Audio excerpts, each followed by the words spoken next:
Hey, what's up? I'm Porter Robinson, and you're watching Billboard. Hey everybody, it's Jonathan Brooks with Billboard at the Billboard tent here in Chicago at Lollapalooza 2012, and I am sitting down with Mr. Porter Robinson. Hey, how's it going? Good, man.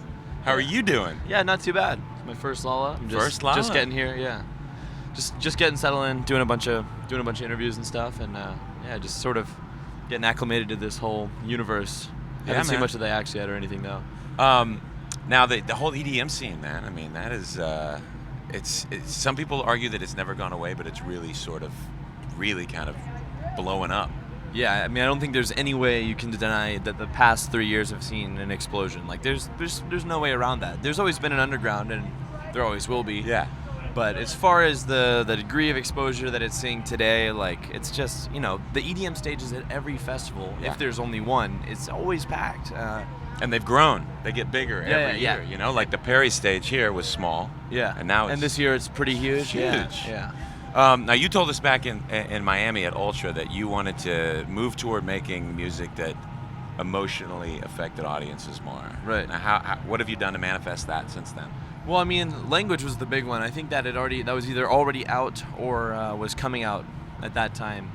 And for me, that was sort of testing the waters, and the response has been magnificent. It's been people are really stoked, and I think they're really thrilled to hear something that's kind of new and is bridging sort of the gap between exciting party music without being too dumb or too party. Infusing some art and infusing some beauty, and but since then I've been basically touring nonstop. I finished one song with a guy who I went on tour with, Matt Zoe from the UK, and I'm quite pleased with it. But beyond that, I've made many songs and shelved all of them. Really? Yeah. I've just got a new studio set up, and I'm going to be working on some more music. But I don't want to release anything that I'm not thrilled with. So hence shelving a couple songs. I want it all to be high quality. I want it all to be good. So. Shelved permanently or on hiatus? Maybe on a future EP or a future album or something, but they're certainly not. I don't think they stand alone. I don't think that. I mean, I think there's things that people would accept. I don't think they would be rejected, but I just don't think that they would inspire I don't think it's as special as what I want to do. So, stagnation is the enemy, and I would rather have a gap between releases than put something out for the hell of it, for the sake of putting something out. That all has to be good. So That's very mature of you. A lot of people don't have that forward thought. But you have been commissioned to remix a Lady Gaga song, right? Yeah, I did the Edge of Glory about 7 or 8 months ago, maybe longer. Yeah. Is that add any pressure when it's somebody that is so?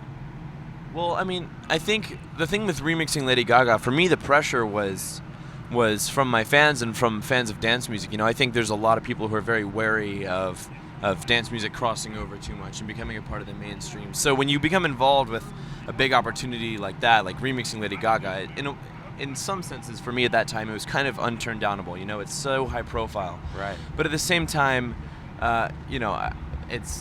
there's always the question of credibility. So when I made that remix, I decided to make it weird and plucky and dark and like not my usual thing, sort of as a corrective measure.